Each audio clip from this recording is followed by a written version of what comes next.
Hello everybody, very good evening. So today we are going to start electronic configuration and rules related to electronic configuration. तो आज के lecture में जो आप सीखोगे वो इम्पोर्टेंट क्या बातें होंगी, इलेक्ट्रॉनिक कॉन्फ़िगरेशन क्या होता है और वो कौन कौन से रूल हैं जो इलेक्ट्रॉनिक कॉन्फ़िगरेशन को गवर्न करती हैं। तो मैं आज आपको तीन इंपॉर्टेंट रूल के बारे में सिखाने वाला हूँ। एक का नाम है अबाउ प्रिंसिपल, दूसरा है Pauli exclusion principle and third is हुर्न्स मैक्सिमम मल्टीप्लिसिटी रूल। इन तीनों के बारे में डिटेल में जानने वाले हैं। सो जल्दी से आ जाओ, सभी लोग ज्वाइन कर लो और वन बाय वन स्टार्ट करेंगे, पूरा रूल को कंप्लीट करेंगे। और जो बच्चे भी ज्वाइन किए तुरंत वीडियो को लाइक कर दो, चैनल को सब्सक्राइब करके एक बार जल्दी से शेयर कर दीजिए, फिर हम लोग आगे कंटिन्यू करते हैं। सो चलो स्टार्ट करते हैं। Electronic configuration of the elements, electronic configuration, ठीक है। देखो बहुत ही इंपॉर्टेंट चीज़ है, इनऑर्गेनिक का बहुत इंपॉर्टेंट पार्ट है। एक्चुअली इसके बिना आप आगे चल के कोई भी रिएक्शन भी नहीं कर पाओगे। अगर आप कॉन्फ़िगरेशन के बारे में आइडिया आपको नहीं है तो सबसे बड़ी प्रॉब्लम आएगी, आप बॉन्डिंग का कुछ नहीं जान पाओगे, कैसे बॉन्डिंग होता है, मॉलिक्यूल में बॉन्डिंग के लिए वैलेंस इलेक्ट्रॉन कैसा डिसाइड करेंगे, कितने इलेक्ट्रॉन पार्टिसिपेट करेंगे, कितने नहीं करेंगे, ये सब कुछ डिपेंड करता है किस पे, बॉन्डिंग पे। अगर आपको बॉन्डिंग नहीं आता है देन आपको फिर मतलब कॉन्फ़िगरेशन नहीं आता तो फिर आपको बॉन्डिंग भी नहीं आने वाला। सो पहले कॉन्फ़िगरेशन जानना एकदम जरूरी है। तो चलो बताएं आपको इलेक्ट्रॉनिक कॉन्फ़िगरेशन क्या है, ठीक है। एक्चुअली इसको किसने दिया था, नील बोर्स एंड बरी ने दिया था, जो इलेक्ट्रॉनिक कॉन्फ़िगरेशन एलिमेंट्स का। दिस इज प्रपोज्ड बाय या given by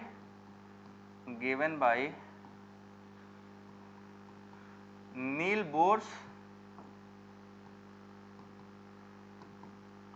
bore atomic model पढ़े होंगे, एंड बरी ने, इन्होंने दिया था ये आपका electronic configuration of the element. अब अगर आपसे कोई पूछे कि इलेक्ट्रॉनिक कॉन्फ़िगरेशन क्या होता है, तो systematic arrangement of electron in various shell, subshell and orbital is called electronic configuration. तो इसको हम सिंपली कह सकते हैं ना कि सिस्टमैटिक अरेंजमेंट है, ठीक है, किसका, systematic arrangement of electrons, systematic arrangement of electrons in, कहाँ कहाँ पे इलेक्ट्रॉन होता है भैया, इलेक्ट्रॉन कहाँ कहाँ पे आ जाता है, इन वेरियस सेल में होगा, सेल के अंदर सबसेल होगा, सेल सबसेल एंड ऑर्बिटल्स,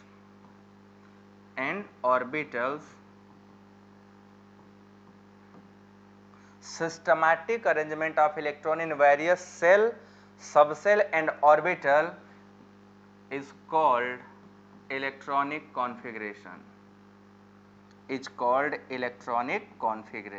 ठीक है। इलेक्ट्रॉनिक कॉन्फ़िगरेशन हम करते हैं जब भी हम इलेक्ट्रॉन को अरेंज करते हैं, या ऐसे भी कह सकते हो, arrangement of electron in various shell, subshell and orbitals is give a systematic pattern of electrons which is called electronic configuration। तो हम इलेक्ट्रॉनिक कॉन्फ़िगरेशन को ऐसे भी डिफाइन कर सकते हैं। नील बोर साहब ने सिस्टम दिया था कि कैसे इलेक्ट्रॉन्स को अरेंज करना है। कल मैंने आपको एटम के बारे में बताया था, आपको याद होगा कि जो हमारा एटम होता है वो स्फेरिकल होता है, और एटम के अंदर क्या क्या पाया जाता है, ये सेल होते हैं, न्यूक्लियस के चारों तरफ स्फेरिकल सेल है, हर सेल में हमने कहा था आपको एक सबसेल होता है और हर सबसेल के अंदर ऑर्बिटल्स होते हैं। तो इलेक्ट्रॉन किस सेल के, किस सबसेल के, किस ऑर्बिटल में है, ये सिस्टमैटिकली इलेक्ट्रॉनिक कॉन्फ़िगरेशन से पता चल जाता है, क्योंकि हमारा जो इलेक्ट्रॉन है वो किसी सेल के अंदर, किसी सबसेल में, सबसेल के ऑर्बिटल के अंदर पाया जाएगा। जैसे मान लो हमारा n का वैल्यू 4 है, मतलब हमारा जो सेल है वो फोर्थ है, तो फोर्थ सेल में हमारे पास 4s, 4p, 4d और 4f चारों सबसेल आते हैं। ये चारों सबसेल 4 वाले में आएंगे। अब इन चारों में इलेक्ट्रॉन हो सकता है s में हो, इलेक्ट्रॉन हो सकता है p सबसेल में हो, या d में हो, या f में हो, किसी में भी हो सकता है। अगर इसमें हो गया तो इसमें हमें पता है, हमने कल आपको बताया था एक ही ऑर्बिटल होता है। जो s सबसेल है उसमें कितने ऑर्बिटल बताए थे कल, एक ऑर्बिटल। जो p सबसेल इसके अंदर मैंने आपको बताया था 3 ऑर्बिटल हो सकते हैं, इन तीनों में से किसी में इलेक्ट्रॉन प्रेजेंट हो सकता है। d मैंने आपको बताया इसमें 5 ऑर्बिटल्स होते हैं, इन पांचों में से किसी में भी इलेक्ट्रॉन प्रेजेंट हो सकता है। और जो f सबसेल था उसमें 7 बताया था, और सातों में से किसी एक में इलेक्ट्रॉन क्या होगा, प्रेजेंट होगा। तो आप देखो यहाँ पे हर सेल के अंदर सब सेल्स हैं, हर सब सेल के अंदर ऑर्बिटल्स हैं और हर ऑर्बिटल के अंदर इलेक्ट्रॉन प्रेजेंट हो सकता है। तो यही होता है सिस्टमैटिक अरेंजमेंट, है ना, सिस्टमैटिक अरेंजमेंट होता है हम इलेक्ट्रॉन को, इसी को हम इलेक्ट्रॉनिक कॉन्फ़िगरेशन कहते हैं। बट कैसे अरेंज होगा इसको 3 रूल के थ्रू जानना होगा। हम ऐसे नहीं बोल सकते, मुंह ज़बानी नहीं बोल सकते कि कौन से सेल में कहाँ है, इसको भी भरने का एक तरीका है, एक रूल है, उन सभी रूल को हम लोग पढ़ने वाले हैं। तो अभी मैंने आपको बताया कि इलेक्ट्रॉनिक कॉन्फ़िगरेशन क्या होता है। ये आपका सेल नंबर 1 हो गया, ये आपका सेल नंबर 2 हो गया, ये आपका सेल नंबर 3 हो गया, और एक और गोला कर दे तो सेल नंबर 4। अब आपको पहले एक चीज़ यही बता दूँ, आगे चल के काम आएगा, यही सीख लो। जैसे मैं अभी क्वेश्चन भी दूंगा, आपसे क्वेश्चन पूछा भी जाएगा। अगर पूछ दिया कि किसी सेल में मैक्सिमम कितने सब सेल हो सकते हैं, है ना, किसी सेल में मैक्सिमम कितने सब सेल हो सकते हैं, अगर ये क्वेश्चन आपसे पूछता है तो आप कैसे निकालोगे? अगर पूछ दिया कि कोई सेल n है तो कितने सब सेल हो जाएंगे, हाउ मेनी नंबर ऑफ सब सेल्स आर देयर, किसी पर्टिकुलर सेल में कितने सब सेल हो सकते हैं, क्या बता पाओगे इसको? तो हम सबको पता है, अगर सेल दिया, इफ सेल इज गिवन, अगर आपका सेल दिया हुआ है तो आप बस याद रखिएगा, मैं यहाँ पे आपको बना दे रहा हूँ, आपको हमेशा याद रहेगा ये, ठीक है, भूलना नहीं है।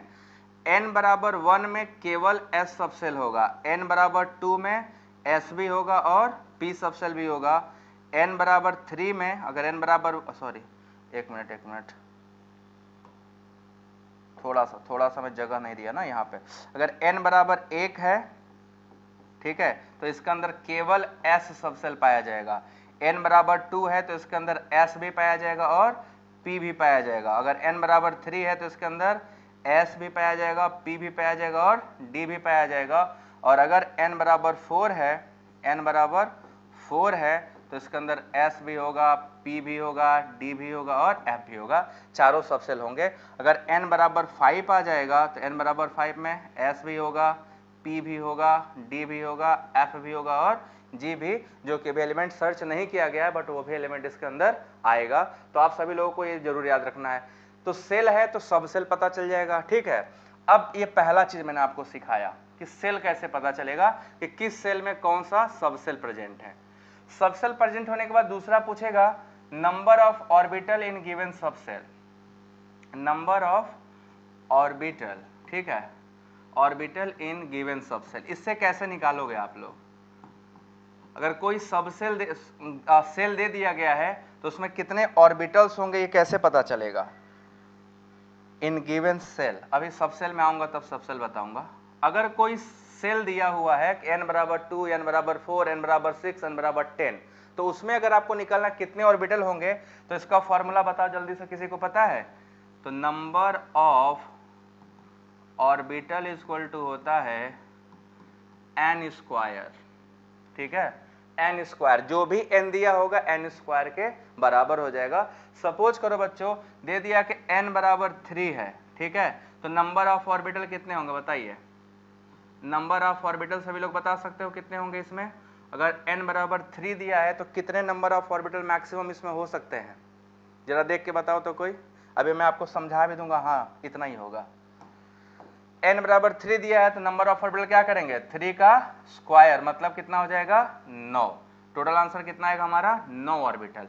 अब देखो n बराबर 3 के लिए हमारे पास क्या है? s सब सेल है, p सब सेल है और d में 5 होता है, p में 3 होता है और s में 1, तो 5 3 8 और 1 9। देखो वेरीफाई हो गया कि नहीं हो गया? वेरीफाई हुआ कि नहीं हुआ? 9 ऑर्बिटल हो गए। 6 कैसे बच्चों?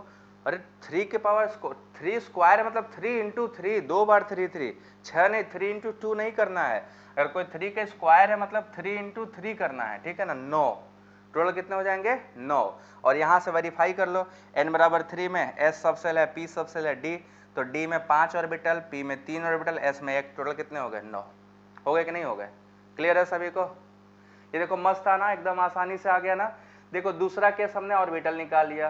तीसरा अगर पूछ ले कि किसी गिवन सेल में मैक्सिमम नंबर ऑफ इलेक्ट्रॉन कितने होंगे, तो इलेक्ट्रॉन निकालने का तीसरा फॉर्मूला है, तीसरा मैं यहां लिख दे रहा हूं। तीसरा, नंबर ऑफ इलेक्ट्रॉन अब यहीं n बराबर 4 n बराबर 5 किसी का भी दे दे आप निकाल ले जाओगे। आप सब लोग इतने समझदार हो गए ना कि अगर मैं यहाँ पे n बराबर 4 दूं, n बराबर 5 दूं, n बराबर 6 दूं तो ऑर्बिटल निकाल ले जाओगे। ठीक है, अब number of electron in given shell, अगर कोई सेल दिया हुआ है तो नंबर ऑफ इलेक्ट्रॉन कितना हो जाएगा? देखो सिंपल एकदम, number of electron is equal to हो जाएगा 2n²।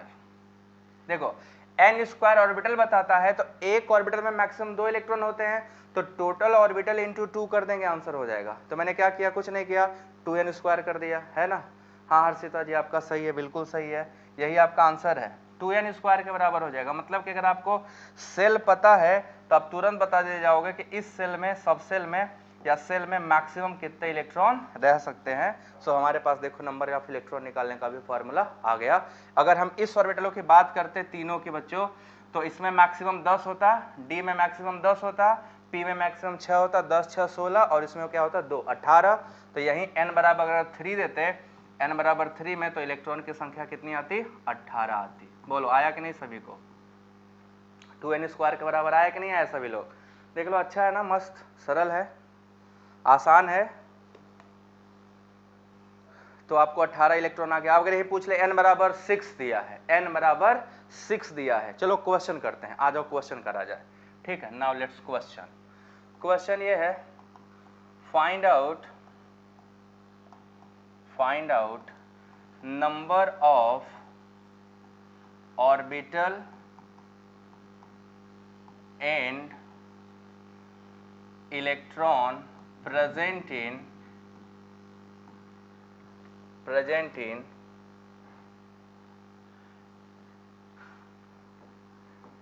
O subshell, sorry O shell, O shell दे दिया। अब आप निकाल के बताओ। अब देखो मैंने थोड़ा सा क्वेश्चन को घुमा दिया है, मैंने सेल को O नाम दे दिया है ना। आपने पढ़ा ना KLMNO ऐसे भी होता है। तो अगर आपसे पूछ लिया जाए O सेल में नंबर ऑफ इलेक्ट्रॉन निकालो तो कितना निकाल के बताओगे? ऑर्बिटल इलेक्ट्रॉन सभी लोग निकाल के बताओ। नंबर ऑफ इलेक्ट्रॉन कितने होंगे? सबसे पहले नंबर ऑफ ऑर्बिटल कितना होगा, नंबर ऑफ ऑर्बिटल कितना होगा, और नंबर ऑफ इलेक्ट्रॉन कितना होगा, सभी लोग बताओ जल्दी से, फिर हम लोग कॉन्फ़िगरेशन के रूल पे आएंगे। ये एक छोटा सा क्वेश्चन है, देखते हैं कितने लोग लगा लेते हो।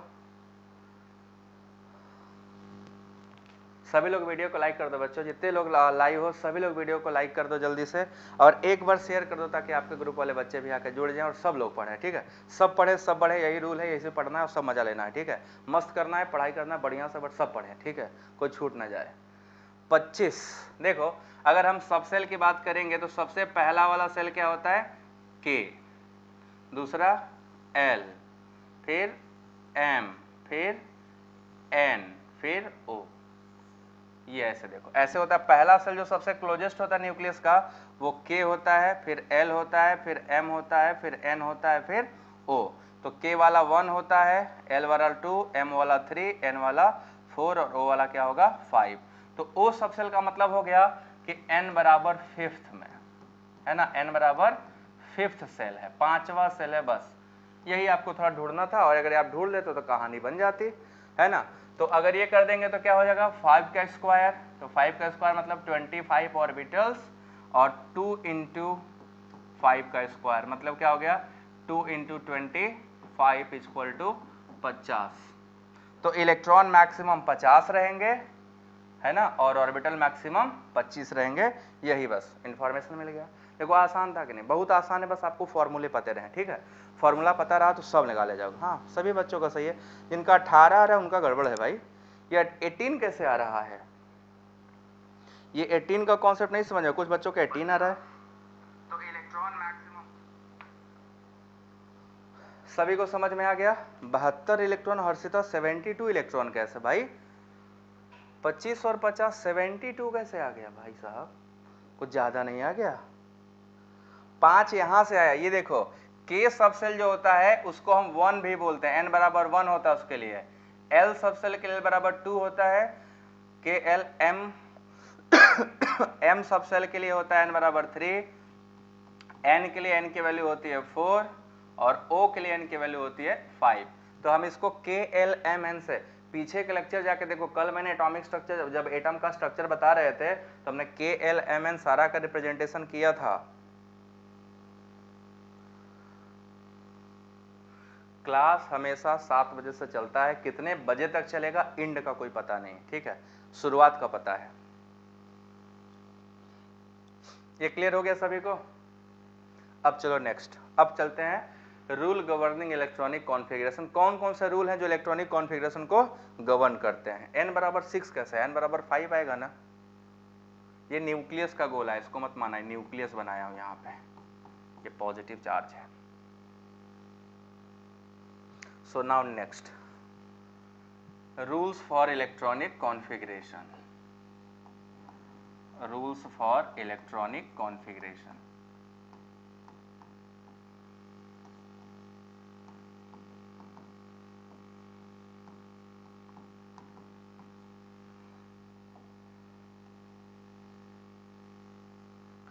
तीन रूल है कॉन्फ़िगरेशन के, तीन रूल हैं, और तीनों रूल को हमें क्या करना है, बढ़िया से पढ़ के एग्जाम्पल के साथ समझ के खत्म कर देना है, ठीक है। सो लेट्स स्टार्ट। सबसे पहला हमारा रूल है अबाउ प्रिंसिपल। अबाउ प्रिंसिपल किसने दिया था? ये प्रिंसिपल कोई बता सकता है? ये प्रिंसिपल किसने प्रपोज किया था? इस प्रिंसिपल में क्या है? दूसरा है पाउलीज एक्सक्लूशन प्रिंसिपल। पाउली का अपवर्जन नियम भी बोलते हैं, एक्सक्लूशन प्रिंसिपल। और थर्ड है Hund rule of maximum multiplicity. Hund's rule of maximum multiplicity.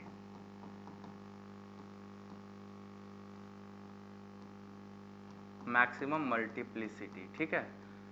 अब मल्टीप्लिसिटी क्या होता है अभी जब पढ़ाऊंगा उसको डिटेल में बता दूंगा। ये तीन रूल है।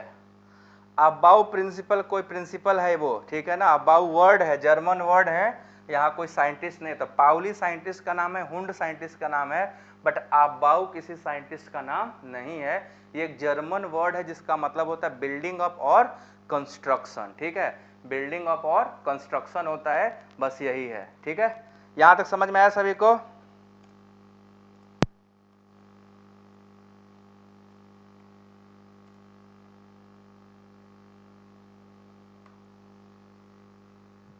तो हम चलेंगे सबसे पहला अबाउ प्रिंसिपल पढ़ने। अबाउ प्रिंसिपल क्या है? इसमें दो रूल आएंगे, एक n+l रूल आएगा बच्चों, वो भी अच्छे से सीख लेना। और दूसरा आप अबाउ प्रिंसिपल क्या बोलता है ये इस पे बात करते हैं। So let's start with Aufbau principle. What is Aufbau principle? किसी को पता है तो बताओ। अबाउ प्रिंसिपल जिसको भी पता हो बता सकता है। ये प्रिंसिपल क्या बोलता है? सबसे पहले आप लोग एक चीज सीखो यहाँ पे कि अबाउ किसी साइंटिस्ट का नाम नहीं है। अगर अब तक आपको ये पता था अबाउ रूल ने अबाउ ने दिया है तो आप गलत सोचते थे, आज से बदल दो इसको।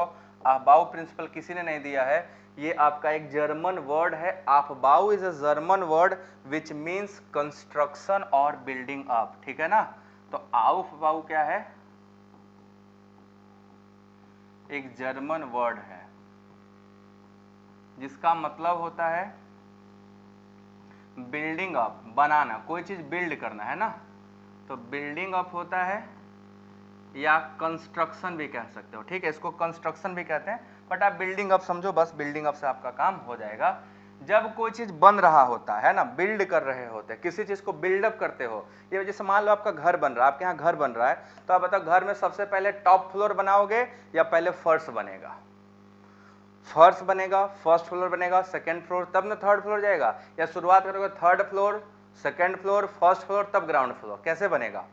लोअर वाला सबसे पहले बनेगा ना, जो लोअर फ्लोर होगा सबसे पहले वो। इनके रूल में सेम यही चीज है, ठीक है ना। इसके रूल में सिंपल यही चीज है। ये क्या बोलते हैं कि डिफरेंट सबसेल में जो इलेक्ट्रॉन भरते हैं वो उनके एनर्जी के बढ़ते हुए क्रम में भरता है। मतलब कि लोअर एनर्जी वाले सबसेल पहले भरे जाएंगे और हायर एनर्जी वाले सबसेल बाद में भरे जाएंगे। तो filling of electron in various subshell takes place in increasing order of their energy. Energy के बढ़ते हुए क्रम में, लोअर एनर्जी पहले और हायर एनर्जी बाद में, ठीक है ना। So according to this rule, according to Aufbau principle, ठीक है, Aufbau principal,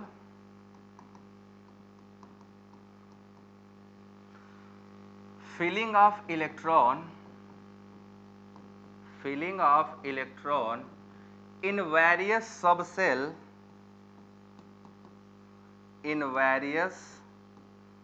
subcell takes place in their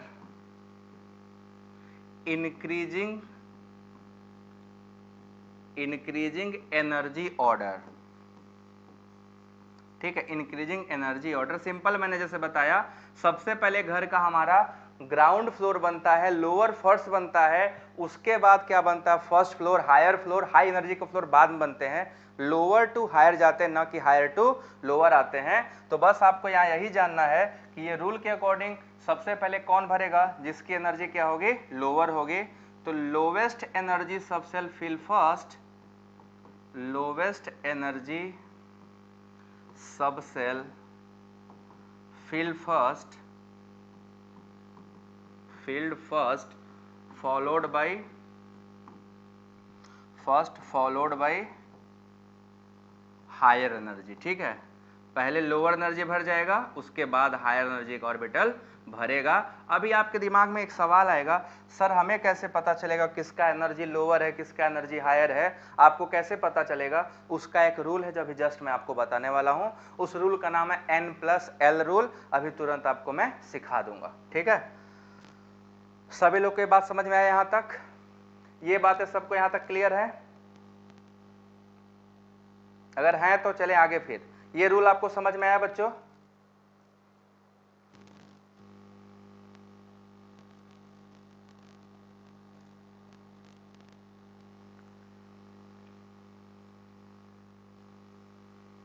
ये रूल सबको समझ में आ गया? अब चलो जरा दिखाते हैं आपको ये कैसा इलेक्ट्रॉन भरता है। अभी आपको N+L रूल पे मैं लेके चलता हूं। ठीक है, N+L रूल लेके तुरंत चलता हूं, बस एक सेकंड दे दो मुझे। देखो, ये इलेक्ट्रॉन भरने का तरीका है। अभी इसको मैं N+L रूल से समझा दूंगा तो आप सभी लोग तुरंत कर ले जाओगे। देखो इलेक्ट्रॉन कैसे भरा है। अगर हम इसमें बात करें, इसमें इलेक्ट्रॉन की फिलिंग के तरीके की बात करें, तो हमें देखना होगा आपको अच्छे से कि सबसे पहले देखो हर जगह N+L लगा हुआ। अभी मैं N+L आपको समझा दूंगा, पहले इस डायग्राम को आप सभी लोग देख लो। ये डायग्राम इलेक्ट्रॉन भरने का तरीका बताता है कि कैसे किसी भी सेल या सबसेल में इलेक्ट्रॉन भरते हैं। सबसे पहले 1s भरा, फिर 2s भरा, फिर 2p भरा, फिर 3s भरा। ये आपका जो सांप वाला डायग्राम है ना, ये इसको हम लोग बोलते हैं सांप वाला डायग्राम, बट सांप नहीं है एक्चुअली, ये एनर्जी का क्रम है। आपका सबसे लोवेस्ट एनर्जी का ये रहेगा, इधर आपका क्या है, लोवेस्ट एनर्जी। फिर धीरे धीरे आपका क्या आ जाएगा, सबसे हाईएस्ट एनर्जी। ठीक है, हाईएस्ट एनर्जी का ऑर्बिटल आएगा। तो अभी मैं आपको इन ऑर्बिटलों का अरेंजमेंट कैसे हुआ है अभी मैं तुरंत आपको सिखा दूंगा। आप बिना मेहनत किए आसानी से आप समझ जाओगे कि कैसे हम इस ऑर्बिटल को पहले भरते हैं। 1s के बाद 2s क्यों भरा, 2s के बाद 2p भरता है। देखो ये एनर्जी का क्रम है, इधर देखिए, सबसे पहले यहाँ, फिर ये, उसके बाद ये, उसके बाद ये 3s, फिर 3p, 3p के बाद 3d भरेगा, 3d के बाद 4s। ये इधर एनर्जी का क्रम है, ये एनर्जी का ऑर्डर है। ठीक है ना, ये लोअर एनर्जी के हैं, नीचे वाले हायर एनर्जी के हैं। तो higher energy orbitals are filled later and lower energy orbitals are filled first. आपको पीडीएफ में तो हर का भेज देता हूं, मैं तो सारे का पीडीएफ भेज हूं।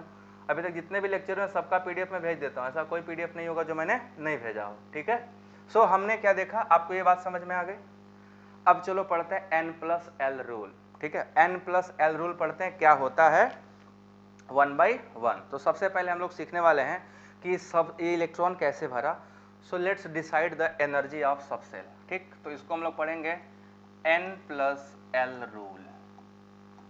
N+L rule. अभी मैं आपको एक छोटा सा वो भी दे दूंगा, टेंशन की बात नहीं है। याद करने का एक तरीका मैं आपको बता दूंगा, आप आराम से याद कर ले जाओगे।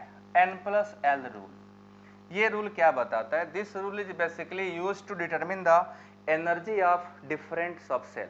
वेरियस सबसेल की अगर हमें एनर्जी डिसाइड करनी हो तो इस रूल की सहायता से हम लोग कर ले जाएंगे। ठीक है, तो सबसे पहले देखो रूल है क्या, it is used to decide energy of subshell. Subshell की एनर्जी डिसाइड करने के लिए हम लोग इसका यूज करते हैं, पहली बात। दूसरा यहाँ पे N क्या है, n आपका है प्रिंसिपल क्वांटम नंबर, जो मैंने आपको कल बताया था, याद है सभी को?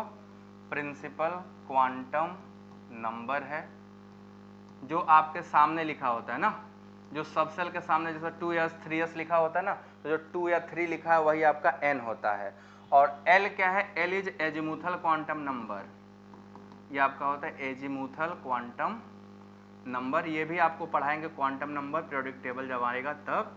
अभी आपको यहाँ थोड़ा थोड़ा जानकारी चाहिए बस। आपको पढ़ाया हूँ कल ही कि l के लिए डिफरेंट वैल्यू होती है। कौन से सबसेल के लिए l की वैल्यू कितनी है? सबसेल दिया हो तो l की वैल्यू हम आराम से डिसाइड कर सकते हैं, ठीक है? तो l की वैल्यू देखो, याद रखो, s के लिए 0, p के लिए 1, d के लिए 2, f के लिए 3, g के लिए 4, ये सबसेल की वैल्यू है। तो अभी मैं आपको दूंगा, सबसेल दूंगा, उसके बाद आप एनर्जी डिसाइड कर ले जाओगे। इसमें 2 रूल हैं बच्चों। कल का पीडीएफ नहीं भेजा हूं, ठीक है, अभी भेज दूंगा, इसको तुरंत बाद भेज दूंगा, ठीक है? अब इसमें 2 रूल हैं। n प्लस एल क्या है, समझ में आया आप सभी को? n प्लस एल कैसे काम करेगा? हमें l का वैल्यू पता चल जाए और n का वैल्यू पता चल जाए, उससे हम तुरंत निकाल ले जाएंगे कि किसकी एनर्जी लोअर है, किसकी एनर्जी हायर है। अब बस अपने को करना क्या है, दोनों रूल सीख जाना है। सर जल्दी से रूल बता दीजिए, तुरंत आंसर हम बता देंगे। बिल्कुल बता लोगे, आसान है, आंसर तो बता ही लोगे। पहला रूल क्या बोलता है, ठीक है? पहला रूल, जैसे अगर मान लो 2 या 2 से अधिक सबसेल आपको दिए गए, तो दोनों सबसेल का n प्लस एल ऐड करके निकालो। जिसका n प्लस एल मिनिमम होगा उसकी एनर्जी मिनिमम होगी और वो पहले भरा जाएगा, ठीक है ना? वो पहले भरा जाएगा। मतलब the subshell having lower value of n plus L will have lower energy and field first. जिसके लिए n प्लस एल का वैल्यू मिनिमम आएगा उसकी एनर्जी मिनिमम होगी और वो इलेक्ट्रॉनिक कॉन्फ़िगरेशन में पहले भरा जाएगा। क्लियर है? क्लियर है सभी को? आओ रूल नंबर 1 देख लेते हैं। रूल नंबर 1 क्या बोलता है? Subshell having lowest value of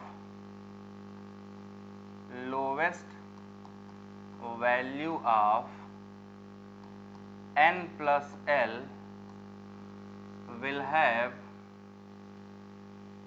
have lowest energy, ठीक है? उनके पास एनर्जी क्या होगी? सबसे कम होगी। therefore they filled first, इसीलिए वो पहले भरेंगे, ठीक है? they filled first। ये आपका पहला रूल है।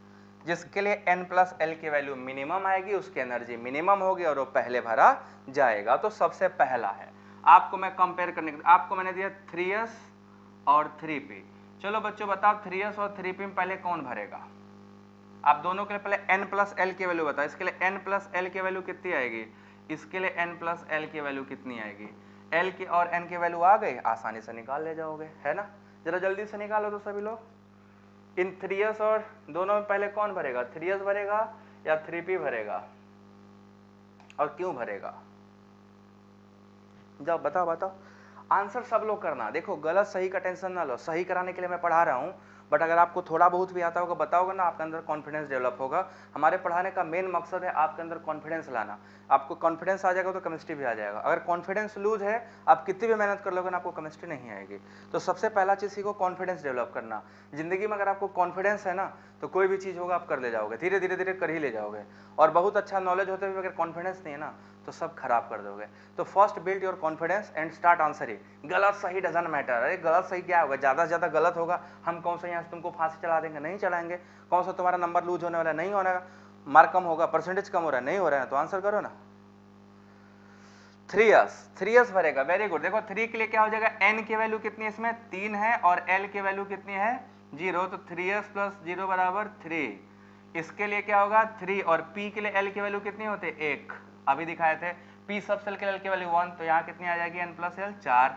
तो ये कौन सा हो गया? लोवेस्ट एनर्जी, है ना? ये हो गया आपका लोवेस्ट एनर्जी। कौन पहले भरेगा? पहले भरेगा हमारा 3s फॉलोड बाई 3p। ये आपका एनर्जी का नहीं है, इलेक्ट्रॉन भरने का ऑर्डर लगाया हूं, ठीक है ना? फिलिंग ऑफ इलेक्ट्रॉन, ये ऑर्डर फॉलो करेगा, फिलिंग ऑफ इलेक्ट्रॉन। इस ऑर्डर में इलेक्ट्रॉन भरेगा, पहले आपका 3s भरेगा फिर आपका 3p भरेगा। बोलो, है ना मस्त, क्लियर है ना। अब आपको और देता हूं एग्जांपल, इतना कराएंगे कि दिमाग एकदम क्लियर कट काम करेगा। चलो देखो जरा, आप जब भरते हो इलेक्ट्रॉन ना तो यहां फंसते हो 4s 4p 4d और 4f, इन चारों में इलेक्ट्रॉन के भरने का ऑर्डर बताइए क्या होगा।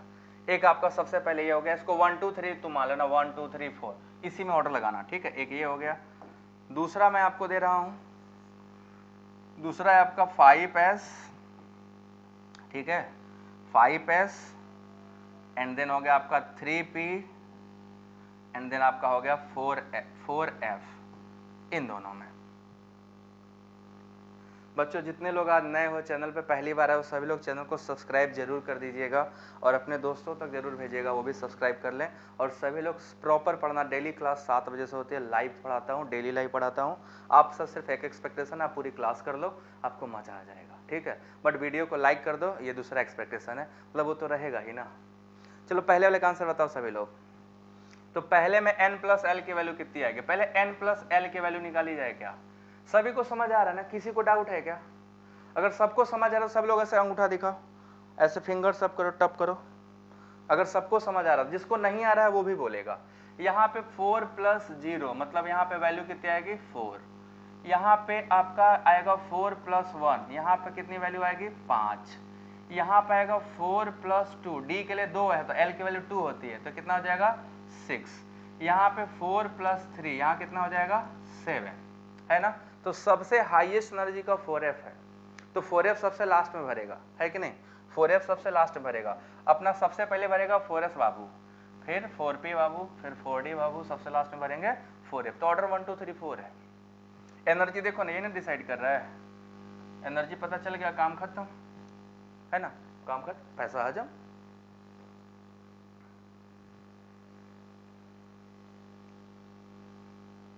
आया समझ में सभी को। इसका भी बता दो दूसरे वाले का, चलो दूसरे वाले का सभी लोग बता दो। इसमें निकालोगे तो आपका आएगा 5 प्लस 0 बराबर 5, इसमें निकालोगे तो 3 प्लस 1 बराबर 4, इसमें निकालोगे तो 4 प्लस 3 बराबर 7। अब देखो इसमें सबसे लोअर एनर्जी कौन है, 3p है, तो पहले कौन भरेगा, तो पहले भरेगा हमारा 3p, देन भरेगा हमारा 5s, 5s के बाद फिर कौन भरेगा 4f। ये आपका ऑर्डर फॉलो करेगा, है ना, आसान ऑर्डर फॉलो करना। तो बस आपको एक बार समझ आ जाएगी चीज़ें ना, तो बहुत आसान हो जाती है। हमें दिक्कत तभी तक होता है जब तक चीज़ें समझ नहीं आती है, बस एक बार कोशिश करोगे सब आता है। ऐसा कोई चीज़ नहीं जो समझ ना आए, समझने के लिए बनाया गया है, बस समझाने वाला सही आदमी मिल जाए सब समझ आता है। हाँ अभी सबको क्लियर है, पहला रूल नंबर 1 सबको क्लियर हो गया। रूल नंबर 2 पे चलो। पहला रूल नंबर 1 का एग्जाम्पल मैंने आपको करा दिया, नाउ रूल नंबर 2 आ जाओ, चलते हैं रूल नंबर 2। रूल नंबर 2 क्या बोलता है, रूल 2 थोड़ा टेढ़ा है, टेढ़ा ये है क्योंकि यहाँ पे n प्लस एल की वैल्यू समान आ जाती है, ठीक है। इसमें क्या है, अगर n प्लस एल की वैल्यू सेम आ गई, किसी दो सब सेल के लिए अभी आएगा, दिखाऊंगा एग्जांपल के साथ। अगर n प्लस एल की वैल्यू सेम आ जाती है, उस केस में क्या करिएगा, जिसमें n की वैल्यू मिनिमम होगी, n प्रिंसिपल क्वांटम नंबर, उसकी एनर्जी लोअर मानी जाएगी। समझ गए ना। अगर दो सब सेल का n प्लस एल का वैल्यू सेम आ जाता है तो उस केस में क्या करोगे, जिस सब सेल के लिए n की वैल्यू मिनिमम होगी वो पहले भरेगा, बस। तो रूल नंबर 2 क्या बोलता है, if two subcell have same value of n plus 1, same value of n plus 1, then subcell having lowest value of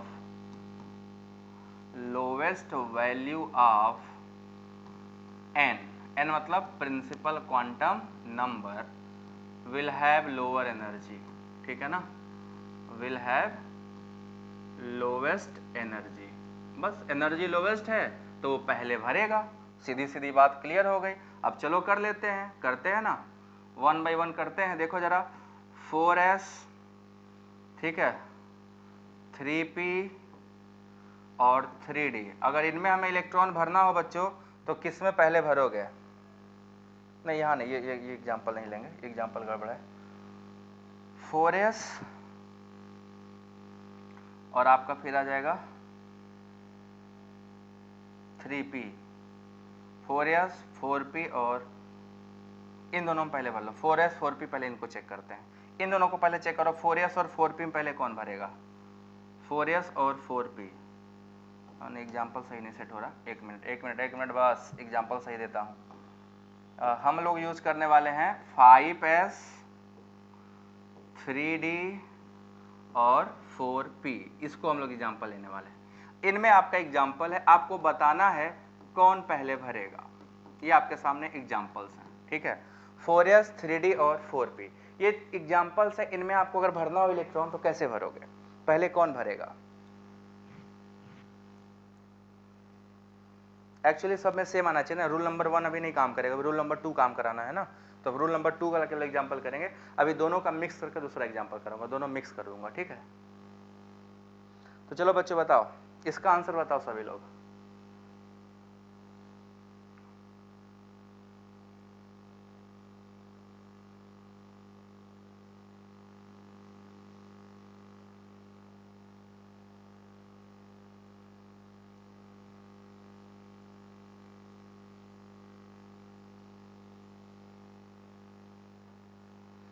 तो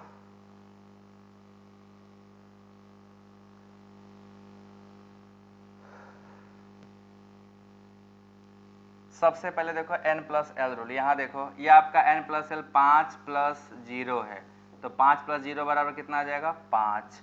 यहाँ पे 3d आ जाओ, 3 प्लस 2 बराबर कितना आ जाएगा? 5। यहाँ पे आ जाओ 4 प्लस 1 बराबर कितना आ जाएगा? 5। सब में 5 है, देख लो आप सभी लोग, देखो सब में 5 है। एवरी वन हैव 5, है ना। सबके पास 5 ही है, सबके पास n प्लस एल की वैल्यू 5 है कि नहीं? सबके पास n प्लस एल की वैल्यू क्या है? 5। अब किसका प्रिंसिपल क्वांटम नंबर मिनिमम है इसमें? तो हम लोग देख पा रहे हैं 3d का। सबसे पहले कौन भरेगा? 3d भरेगा, क्योंकि उसका प्रिंसिपल क्वांटम नंबर 3 है। इसके पास 5 है, इसके पास 4 है, तो कौन भरेगा इसके बाद? 4 वाला, 4p वाला। उसके बाद कौन भरेगा? 5s वाला। देखो आंसर आ गया ना, ये आंसर आ गया कि नहीं आ गया? सभी लोग देखो आंसर आया कि नहीं आया? 3d 4p 5s। खुशी शर्मा आपका सही है, और कमला शंकर बेटा आपका भी सही है। शिखा 547 क्या है भाई, मेरे को नहीं समझ आया।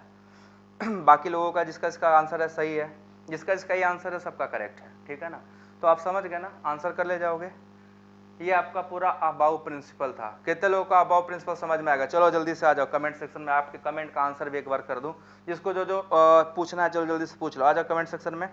अगला रूल शुरू करने से पहले आपके सारे जो भी कन्फ्यूजन डाउट क्लियर कर देते हैं। आ जाओ सभी लोग जल्दी से। तो हाँ भाई बताइए किसको किसको क्या है, समझ आ गया कि नहीं आ गया? 5 5 5 सब में आएगा, सही है। हम देख पा रहे हैं जैसा कि बच्चे बहुत कंजूस हो रहे हैं, लाइक नहीं कर रहे हैं। शेयर कितने लोग करते हो भाई? चलो जल्दी से बताओ कौन कौन केएनपीजी के अलावा बाहर कॉलेज का है। इस लाइव लेक्चर में केएनपीजी के अलावा किसी और कॉलेज के बच्चे जो हैं वो लोग कमेंट सेक्शन में कमेंट करो। अब अगला रूल हमें चलना पाउली एक्सक्लूजन प्रिंसिपल, ठीक है। अब वो भी बहुत खतरनाक रूल है, वो तो एकदम धुआं मचा कर रख देगा अभी।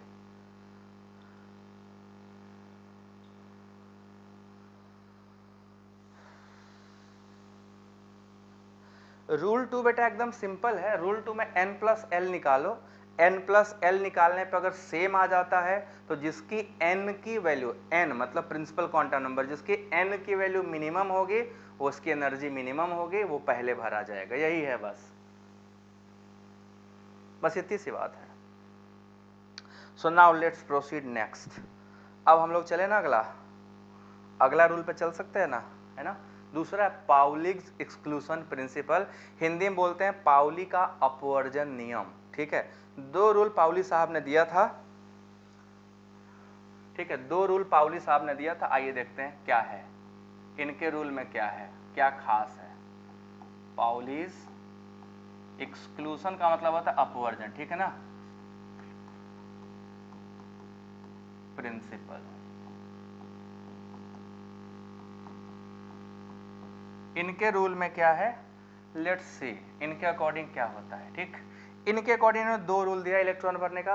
इन्होंने ऑर्बिटलों के लिए बात की थी, जो बाउ साहब थे वो सबसेल की बात किए थे, और इन्होंने किसकी बात किया था, इन्होंने बात किया था ऑर्बिटलों की। ठीक है, इन्होंने क्या पता, इनका रूल नंबर 1 देखो क्या है, इनके अकॉर्डिंग रूल नंबर 1 क्या है, किसी एक ऑर्बिटल में मैक्सिमम 2 इलेक्ट्रॉन रह सकते हैं बस। किसी एक ऑर्बिटल में मैक्सिमम 2 इलेक्ट्रॉन होंगे, 2 से ज्यादा इलेक्ट्रॉन नहीं हो सकते। तो पहला रूल लिख लो, फॉर ए गिवन, फॉर नहीं लिखेंगे, ठीक है, maximum 2 electron, maximum 2 electron should be present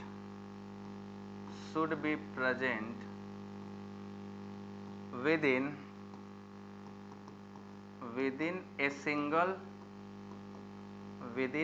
single orbital। एक ऑर्बिटल में मैक्सिमम 2 इलेक्ट्रॉन रह सकते हैं बस, इससे ज्यादा नहीं रहेंगे। ठीक है ना, तो कोई ऑर्बिटल अगर आपको एक दिया गया है तो एक ऑर्बिटल में मैक्सिमम 2 इलेक्ट्रॉन रह सकते हैं। जैसे देखो, अगर आप s सबसेल की बात करोगे तो s सबसेल में एक ही ऑर्बिटल होता है, इसमें मैक्सिमम 2 इलेक्ट्रॉन हो सकते हैं। p सबसेल में 3 ऑर्बिटल होते हैं, तो 3 ऑर्बिटलों को मिला के 6 इलेक्ट्रॉन होता है। देखो, अगर आपसे ये पूछा जाए कि इसमें p सबसेल में कितने इलेक्ट्रॉन होंगे, तो आप बोलोगे मैक्सिमम 6। ध्यान देना, कंफ्यूजन होता है यहाँ पे, बच्चे गलती करते हैं जिसको मुझे क्लियर करना बहुत जरूरी है। ये आपका s सबसेल है ना, ये आपका s क्या है, सबसेल है। ध्यान से देखो, s सबसेल में एक ही ऑर्बिटल होता है, तो एक में मैक्सिमम 2 इलेक्ट्रॉन। ठीक है, यहाँ पे p सबसेल में 3 ऑर्बिटल हैं, तो सबसेल में 6 इलेक्ट्रॉन हैं, बट एक ऑर्बिटल में कितना है, एक ऑर्बिटल में कितना है, एक ऑर्बिटल में मैक्सिमम कितना है, ओनली 2 ही है ना, ओनली 2। तो ये रूल फॉलो करा इनका, एक ऑर्बिटल में मैक्सिमम कितना है, ओनली 2 ही है। तो ऑर्बिटल की बात करोगे तो 2 ही इलेक्ट्रॉन होगा मैक्सिमम, बट सबसेल की बात करोगे तो 2 इंटू ऑर्बिटल कर देना बस।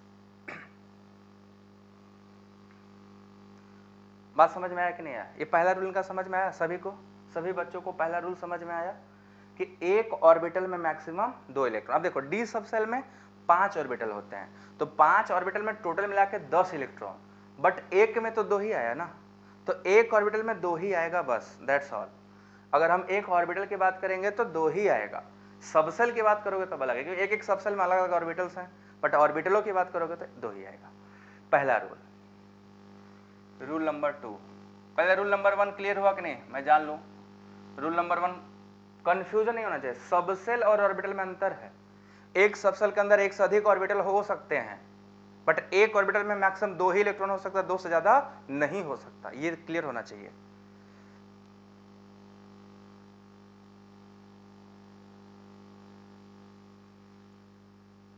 रूल नंबर 1 सही है, तो चलो अगला देखते हैं। रूल नंबर 2 क्या बोलता है, इनका रूल नंबर 2 में बोला एक ही ऑर्बिटल के दोनों इलेक्ट्रॉनों का चारों क्वांटम नंबर कभी सेम नहीं होगा। ये दूसरा क्वांटम नंबर से, क्वांटम नंबर 4 होते हैं, principal quantum number, azimuthal quantum number, magnetic quantum number और spin quantum number, 4 quantum number होते हैं। तो दूसरा रूल इनका ये बोलता है कि एक ही ऑर्बिटल के दोनों इलेक्ट्रॉनों का चारों क्वांटम नंबर कभी सेम नहीं होगा। ठीक है, तो रूल नंबर 2 बोलता है all four quantum number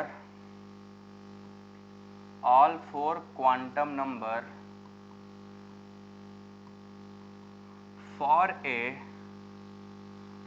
2 electron within same orbital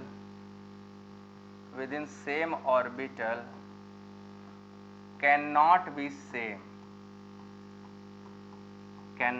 same if 3 are same, अगर 3 समान हैं, 3 are same, then fourth must be different,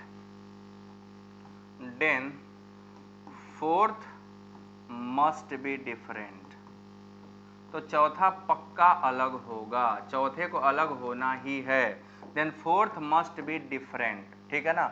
अब समझ लो कि एक ऑर्बिटल के जो 2 इलेक्ट्रॉन है दोनों के चारों क्वांटम नंबर कभी सेम नहीं हो सकते हैं। जैसे अगर मैंने आपको दे दिया कि चलो बच्चा 3s सबसेल है, ठीक है ना, 3s सबसेल है, इसमें 2 इलेक्ट्रॉन भरे हैं, इन दोनों इलेक्ट्रॉनों का चारों क्वांटम नंबर निकालना है। तो चलो मैं आपको दिखाता हूं। देखो इसमें n की वैल्यू 3 है, क्योंकि ये n सबके लिए, मान लो इसको हम पहला इलेक्ट्रॉन मान लेते हैं, कलर बदल देता हूं मैं ना इलेक्ट्रॉन का, इसको थोड़ा पीला कर देते हैं। पहले इलेक्ट्रॉन को मैं पीला कर दिया, दूसरे को सफेद रहने दिया, ठीक। तो पहले वाला इलेक्ट्रॉन है, ठीक है, येलो वाला, इसके लिए n की वैल्यू कितनी है, फर्स्ट इलेक्ट्रॉन के लिए, ये फर्स्ट इलेक्ट्रॉन के लिए n की वैल्यू 3 है। देखो ध्यान से, n सबके लिए 3 होगा, और क्योंकि s सबसेल में, तो s सबसेल के लिए l की वैल्यू हमेशा 0 होती है, हमेशा 0 होती है, और m जो होगा वो l पर डिपेंड करता है, तो l बराबर 0, तो m बराबर हमेशा क्या आएगा, 0 आएगा। और यहाँ जो चौथा क्वांटम नंबर है, अगर एरो का डायरेक्शन अपवर्ड है तो प्लस हाफ होता है, अगर एरो का डायरेक्शन अपवर्ड है तो प्लस हाफ होता है। और अगर हम इसी की बात करें सेकेंड इलेक्ट्रॉन का, तो जो सेकेंड इलेक्ट्रॉन है ना बच्चों, उसके लिए n की वैल्यू 3 है, l की वैल्यू 0 है, m की वैल्यू 0 है, बट जो s की वैल्यू है वो माइनस हाफ है। जो एरो डाउनवर्ड होते हैं वो माइनस हाफ होते हैं, जो एरो अपवर्ड होते हैं वो प्लस हाफ होते हैं। ये देखो बात समझ में आया ना। तो 3 सेम हो गए, बट चौथा देखो पक्का डिफरेंट है, एस वाला अलग हो गया कि नहीं हो गया।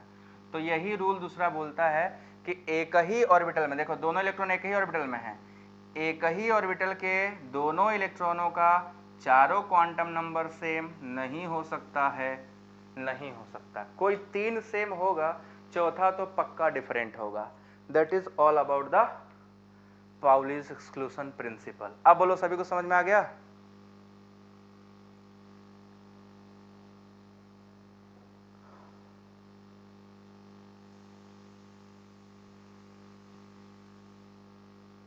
अभी देखो सबको समझ आ गया, अभी मजा आया होगा ना। यह पाउली का रूल भी बहुत आसान है, पाउली का 2 ही रूल है, एक ऑर्बिटल में मैक्सिमम 2 ही इलेक्ट्रॉन हो सकते हैं, दूसरा दोनों इलेक्ट्रॉनों का चारों क्वांटम नंबर सेम नहीं हो सकता, ठीक है, दैट्स ऑल।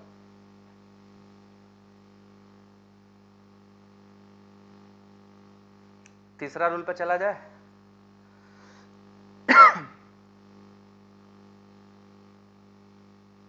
यहां तक क्लियर है सभी लोगों को, आगे चलूं मैं।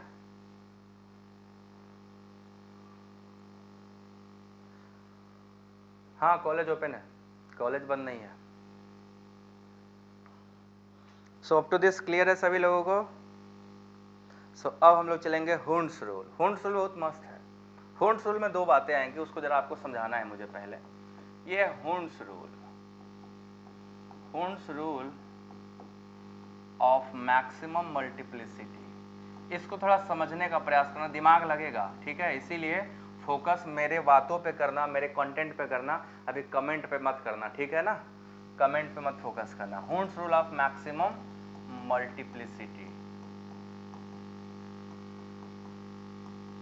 आइए बताते हैं ये रूल क्या बोलता है। सबसे पहले this rule is applicable for degenerated orbital. अब सबसे पहला वर्ड जो भी मैं नाम लिया, डीजेनरेटेड, अभी आपका दिमाग यही खाएगा कि डीजेनरेटेड क्या होता है सर। डीजेनरेटेड पता होगा तभी ये रूल लगा पाओगे, नहीं तो नहीं लगा पाओगे, ठीक है ना।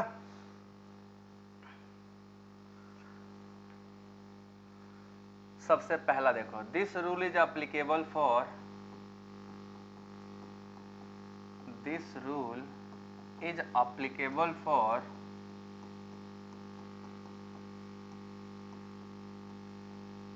degenerated orbitals,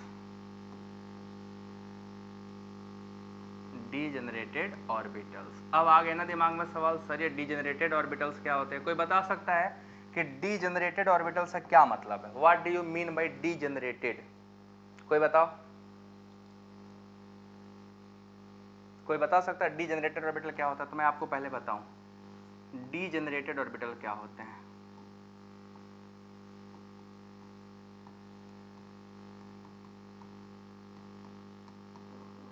किसी को पता हो तो बताओ ना, सब मेरा इंतजार करोगे, मैं ही बताऊंगा तो बताया जाएगा, नहीं बताओगे ना। देखो ऐसे ऑर्बिटल्स, ठीक है, जिनकी एनर्जी सिमेट्री सब समान हो, उनको डीजेनरेटेड बोलते हैं।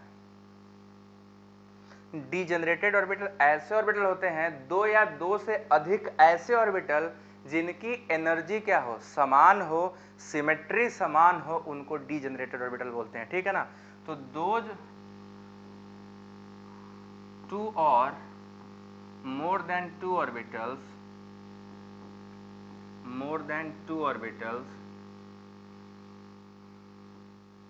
having same energy and symmetry, जिनकी एनर्जी भी बराबर हो और सिमेट्री भी बराबर हो, are called degenerated orbital, are called degenerated orbitals. बात समझ में आया ना, उनको क्या बोलते हैं, डीजेनरेटेड ऑर्बिटल्स कहते हैं। ऐसे दो या दो से अधिक ऑर्बिटल। अब ध्यान दो, जिस सबसेल में दो या दो से अधिक ऑर्बिटल नहीं है, क्या वहां डीजेनरेसी की बात कर सकते हैं? कोई लोग बता सकते हो क्या? अगर दो सबसेल ऐसे दिए गए हैं या तीन सबसेल दे दिया मैंने जिसमें दो ऑर्बिटल होगा नहीं, क्या वहां डीजेनरेसी आएगी? कभी नहीं आएगी। तो एस सबसेल के लिए रूल एप्लीकेबल नहीं है, क्योंकि एस सबसेल में केवल एक ही ऑर्बिटल होता है ना। देखो एस सबसेल अगर हम दे दिया आपको, तो एस सबसेल में कितना ऑर्बिटल होता है? सिर्फ और सिर्फ एक। तो एक में तो डीजेनरेसी आएगी नहीं, तो इसको हम क्या बोलेंगे, नॉन डीजेनरेटेड। ये आपका क्या है, नॉन डीजेनरेटेड। तो इसके लिए एस ऑर्बिटल में इलेक्ट्रॉन भरने के लिए हुंड रूल एप्लीकेबल नहीं है। एस सबसेल में अगर इलेक्ट्रॉन भरने जाओगे तो हुंड रूल काम नहीं करता, क्योंकि हुंड रूल तब काम करता है जब ऑर्बिटल की संख्या दो या दो से अधिक हो, तो एस में काम नहीं करेगा। ठीक है ना, एस में कभी काम नहीं करेगा।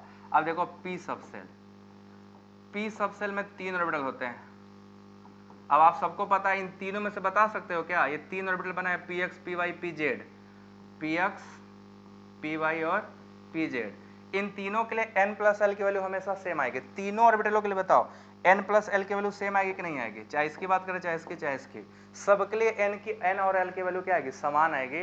तो यहाँ पे आपको क्या पता चलेगा कि यहाँ पे तीनों डीजेनरेटेड है, 3 डीजेनरेटेड ऑर्बिटल्स हैं, 3 डीजेनरेटेड ऑर्बिटल्स हैं। बात समझो, क्लियर है कि नहीं आपको? तीनों ऑर्बिटल क्या है, डीजेनरेटेड है। दीज 3 ऑर्बिटल्स आर डीजेनरेटेड क्योंकि तीनों की सिमेट्री एनर्जी सब कुछ समान है। क्लियर हुआ? बताओ डी सबसेल, जो डी सबसेल है वो क्या होगा, डीजेनरेटेड होगा कि नहीं होगा? डी सबसेल में भी 5 ऑर्बिटल होते हैं और पांचों की एनर्जी क्या होती है, समान होती है। तो इन पांचों की एनर्जी क्या है, सेम है। तो all 5 orbitals are degenerated, all 5 orbitals are degenerated. ऐसे ही आप एफ का भी बना लोगे, एफ का आप बना ही लोगे, पता ही है मुझे। तो डीजेनरेसी समझ में आई क्या होती है आप लोगों को? हाँ, डीजेनरेसी क्लियर हुआ क्या कि डीजेनरेशन क्या है? ये हुंड रूल केवल डीजेनरेटेड ऑर्बिटल के लिए एप्लीकेबल है। अब हुंड रूल क्या होता है, आइए उसको समझाएं, एकदम व्यवहारिक भाषा में आपको बताता हूं। ठीक है ना। जैसे मान लो आपके घर पे 4 मेहमान आए, बात को समझिएगा, मेरे समझाने का तरीका आपको जल्दी समझ में आ जाएगा इससे। मान लीजिए आपके घर में 4 मेहमान आए, ठीक, चारों बैठ के रोटी बनना चालू हुआ। अगर 4 रोटी बनेगी, ठीक है ना, तो हुंड रूल क्या बोलता है कि 4 रोटी है तो सबसे पहले सबको एक एक एक एक बांटेंगे, चारों को, ठीक है, या 3 ही मान लो क्योंकि 3 ऑर्बिटल चालू होगा, 3 5 7 है। मान लो 3 मेहमान आए, तो 3 मेहमानों को क्या करना है, तीनों को अगर 3 रोटी बने तो एक एक एक देंगे, ठीक है। उसके बाद अगर फिर अगला चौथा रोटी जो बनेगा, जिसको सबसे पहले दिए थे उसको देंगे, ठीक है। नहीं तो अगर 3 रोटी बनी, पहले वाले को 2 दे दिए और दूसरे वाले को 1, आखिरी कुछ नहीं दिया, वो गुस्सा के पटक उटक के थाली चल देगा, मुंह बना लेगा। वैसे भी रिश्तेदार गुस्सा तो बहुत जल्दी हो जाते हैं ना, उनकी तो आदत ही है ना ये। तो अगर 3 बनी है ना, तो तीनों समान हैं, मेहमान तीनों समान हैं, तीनों को एक एक एक दोगे। जब तीनों को एक एक मिल जाएगा, फिर अगला इलेक्ट्रॉन जो आएगा, जिसको सबसे पहले दिए तो खा खत्म कर चुका होगा, उसको नहीं दोगे, पता जिसको लास्ट में दिए अभी उसका आधा बचा है, फिर ला जाकर उसी को दे दिए, तो पहला वाला गुस्सा आ जाएगा कि हमारा खत्म हो गया, तब हमको दिए नहीं, वो भी खा रहा था, उसका बचा था, उसको दे दिए। हुंड रूल यही बोलते हैं, ऐसी पार्शलिटी नहीं होगी। अगर बना है तो सबको लाइन से मिलेगा, सबको एक एक दे देंगे, उसके बाद दूसरा आएगा तो शुरू वाले से फिर से चालू करेंगे। तो हुंड रूल ने यही बोला कि अगर कोई डीजेनरेटेड ऑर्बिटल्स हैं तो डीजेनरेटेड ऑर्बिटल्स में पहले इलेक्ट्रॉन सिंगली फील्ड होगा, सब में 1 1 1 1 फील्ड होगा, एक एक एक फील्ड हो जाएगा, ठीक है। उसके बाद पेयरिंग स्टार्ट होगा अपोजिट स्पिन से, पहले सीधा सीधा भरोगे फिर उल्टा करके, जहां से शुरू किए थे वहीं से। तो डीजेनरेटेड ऑर्बिटल में इलेक्ट्रॉन की फिलिंग पहले 1 बाई 1 होती है, सिंगली होती है, देन पेयरिंग स्टार्ट होता है फ्रॉम बिगिनिंग वाले से विथ अपोजिट स्पिन। यही हुंड्स रूल है, यही हुंड्स रूल है। बोलो समझ में आया? अभी लिख देता हूं, यही समझाना था, तो समझ गए तो लिख तो देंगे ही, लिखना तो मेरे हाथ में है, तुरंत लिख दूंगा। बोलो ये बात समझ में आया सभी को? ये बात समझ में आया सभी को?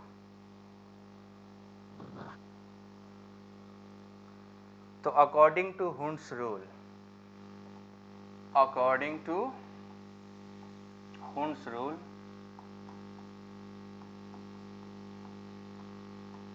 Hund's rule, filling of electron in degenerated orbital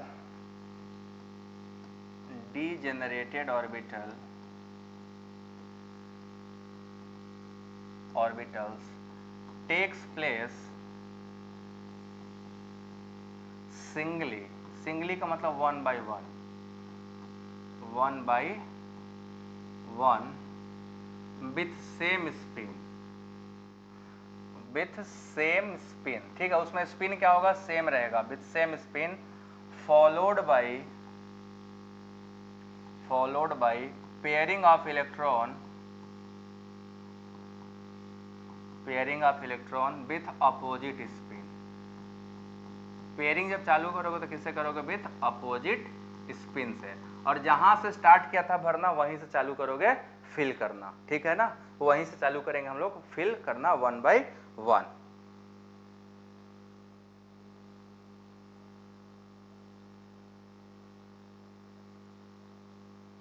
मैं हंसूंगा तो पढ़ाएगा कौन बच्चे? देखो ऐसा है, हमारा काम है ना, आप लोग खुशी से पढ़ो बस, मस्त। हंसने का क्या है, क्लास में मिलेंगे बहुत हंसी आ जाएगी, ठीक है। क्लास में मुलाकात होगी, देखना है, वेट करो। ऑफलाइन क्लास में जब मिलोगे तब मजा आएगा, डोंट वरी, आएगा उसका भी दिन, घबराओ मत, घबराओ मत। देखो n बराबर 7 इलेक्ट्रॉन है। अगर हम नाइट्रोजन में इलेक्ट्रॉनिक फिलिंग करने जाए तो 7 इलेक्ट्रॉन है। अब अगर इसका कॉन्फ़िगरेशन करोगे तो देखो ऐसे भरोगे 1s2 2s2 एंड 2p3, ये भरेगा 2p3। अब बाकी सब तो ठीक है, s में तो कोई मतलब है नहीं, p में 3 इलेक्ट्रॉन है, तो जो हमारा p सब सेल हुआ, देखो p, अब हमारे पास 3 पॉसिबिलिटी है। हम क्या करें? एक इलेक्ट्रॉन यहाँ भर दें, एक इलेक्ट्रॉन यहाँ भर दें, एक इलेक्ट्रॉन यहाँ। अगर ये करेंगे तो हुंड रूल फॉलो हो रहा है। और अगर हम इसी को ऐसा कर दें कि एक को खलिहर छोड़ दें, है ना, यहाँ देखो एक को खलिहर छोड़ दिया, एक में 2 भर दिया, तो यहाँ पे हुंड रूल क्या हो रहा है? वायलेट हो रहा है, ठीक है, वायलेट हो रहा है। इसी को हम लोगों ने सीखा है, और यहाँ पे क्या हो रहा है? फॉलो हो रहा है। अगर इलेक्ट्रॉन 1 by 1 हुआ तो फॉलो कर रहा है, और अगर पहले एक में 2 भर गया, एक में 1 भर गया, तो क्या हो रहा है? वो वायलेट हो रहा है। तो आपको ध्यान से यहाँ देखना है कि इसमें केस में क्या हुआ है कि यहाँ पे वायलेशन हुआ है, तीनों में एक इलेक्ट्रॉन नहीं भरे हैं, तो अकॉर्डिंग टू रूल सब में 1 1 1 इलेक्ट्रॉन भर जाना चाहिए था, बट यहाँ भरा नहीं है, तो ये हुंड रूल को फॉलो नहीं कर रहा, ये हुंड रूल को फॉलो कर रहा है। ये हो गया आपका नाइट्रोजन में पहले। ये बात समझ में आई सबको? ये साफ साफ दिख गया ना, क्लियर हो गया? हुंड रूल यही बताता है कि दोनों में एक नहीं भरेगा, पहले एक एक भर लो, उसके बाद पेयरिंग कराना। अब ऑक्सीजन में आ जाओ। अगर अब हम ऑक्सीजन की बात करें तो ऑक्सीजन में 8 इलेक्ट्रॉन होते हैं। 8 इलेक्ट्रॉन कैसे होते हैं? 1s2 2s2 and 2p4। अब p में 4 इलेक्ट्रॉन है। अब 4 इलेक्ट्रॉन भरने के कई तरीके हो सकते हैं, जरा देखो। p सब सेल में है तो 3 डब्बा होगा, 3 डब्बा ऐसे होगा। अब जरा देखो तो हमारे पास क्या क्या पॉसिबिलिटीज है, हमारे पास क्या क्या पॉसिबिलिटी, आप सभी लोग बताना किसमें कौन सा रूल फॉलो नहीं हुआ, ठीक। यहाँ पे एक इलेक्ट्रॉन भरता अपवर्ड अपवर्ड अपवर्ड, फिर शुरू वाले से क्या होता, एक आ जाता डाउनवर्ड, यहाँ पे एक ये पॉसिबिलिटी था। दूसरा था 1 2 3 4, ये भर जाता, और नेक्स्ट था 1 2 3, और चौथा आता यही भर जाता, तो पहले बताओ इसमें कौन सा रूल फॉलो हो रहा है, इसमें कौन सा फॉलो हो रहा है या वायलेट हो रहा है, इसमें कौन सा फॉलो हो रहा है कौन सा वायलेट हो रहा है। अगर इसमें हम आपसे पूछें क्या इसमें हुंड्स रूल फॉलो हो रहा है, पहले वाले में सभी लोग बताओ क्या इस वाले में हुंड्स रूल फॉलो हो रहा है, इसमें हुंड्स रूल फॉलो हो रहा है। और दूसरा पाउली भी पूछूंगा क्या पाउली फॉलो हो रहा है, हुंड तो ठीक है, पाउली फॉलो हो रहा है कि नहीं हो रहा, दोनों के बारे में बताइए।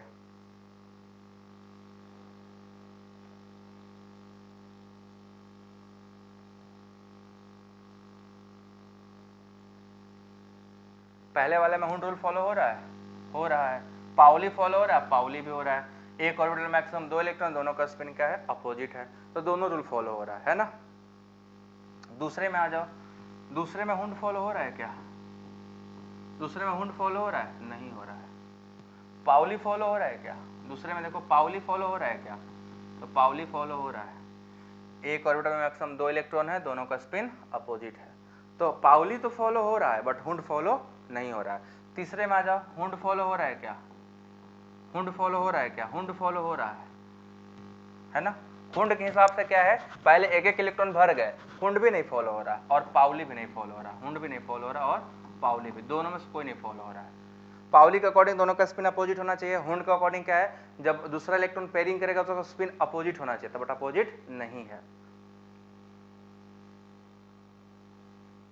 तो तीनों में आपसे क्वेश्चन ऐसे भी पूछा जा सकता है कि कौन में हुंड फॉलो हो रहा है, किस में पाउली फॉलो हो रहा है, आपको बताना पड़ेगा, ये ध्यान रखिएगा। तो आज हमने आपका इलेक्ट्रॉनिक कॉन्फ़िगरेशन खत्म कर दिया, तो सभी लोग इलेक्ट्रॉनिक कॉन्फ़िगरेशन क्लियर हो गया। अब कल से हम लोग मल्टीपल बॉन्डिंग पढ़ेंगे, ठीक है, पाई पाई पी पाई डी पाई डी पाई डी पाई सब पढ़ेंगे।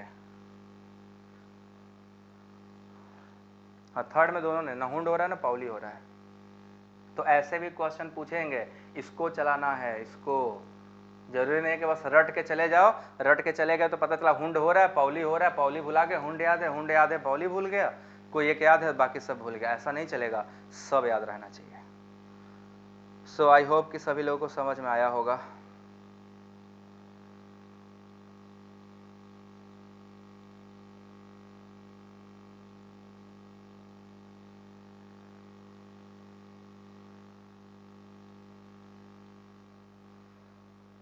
टेलीग्राम का लिंक डिस्क्रिप्शन बॉक्स में देखो, बीएससी करके होगा, उसको ज्वाइन कर लेना, ठीक है। नीट के बच्चे जो होंगे नीट वाला ज्वाइन करेंगे, और जो बच्चे इसके होंगे वो उसका ज्वाइन करेंगे, ठीक है, बीएससी वाला। तो इसमें देखो डिस्क्रिप्शन बॉक्स में जाओ, नीचे डिस्क्रिप्शन बॉक्स में लिंक दिया गया है, वहाँ सब लोग ज्वाइन कर लो।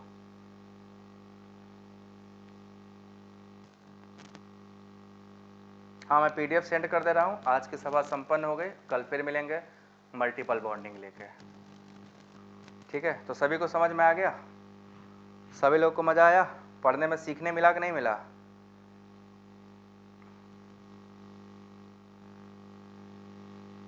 तो कैसा रहा आज का लेक्चर सभी के लिए, आप सभी लोग पढ़ोगे ना। पाउली का रूल अभी तो मैंने, पाउली ने बस सिंपल 2 रूल कहा था। एक रूल पाउली का पहला ये है कि एक ही ऑर्बिटल में मैक्सिमम 2 ही इलेक्ट्रॉन हो सकते हैं, बस एक ऑर्बिटल में मैक्सिमम 2 इलेक्ट्रॉन, पहला रूल। दूसरा रूल ये था कि दोनों इलेक्ट्रॉन जो होंगे अपोजिट स्पिन के होंगे, और जब दोनों इलेक्ट्रॉन का अपोजिट स्पिन होगा तो चारों क्वांटम नंबर कभी सेम नहीं हो सकता। बस यही रूल है कि अगर आपका चारों क्वांटम नंबर सेम हो गया तो पाउली रूल कभी फॉलो नहीं होगा। तो पाउली ने कहा कि हमने जो कहा है कि एक ऑर्बिटल में मैक्सिमम 2 इलेक्ट्रॉन है और दोनों का स्पिन क्या है, अपोजिट है, तो हमारा दोनों रूल फॉलो करेगा, अपोजिट होगा, चारों क्वांटम नंबर सेम नहीं होंगे, that's all. Bio class Monday से, अभी बोलो समझ में आया सभी को।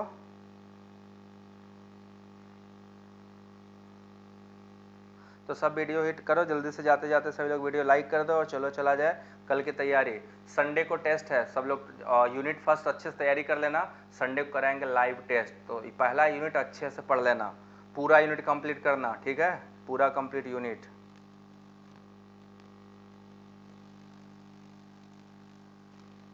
Most welcome everybody. तो सारा वीडियो आप लोग देख लीजिए पीछे से, यूनिट 1 पहले तैयार कर लो, फटाक से जाओ। यूनिट 1 तैयार करने के लिए वीडियो का स्पीड 1.5 करना और तेजी से सब लोग पढ़ना। यूनिट 1 हाइब्रिडाइजेशन सब पढ़ के तैयार कर लो, संडे को कराएंगे टेस्ट।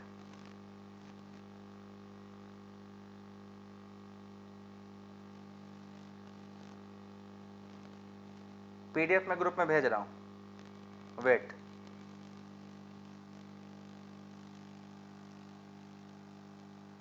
चला जाए, good night, ta-ta bye bye.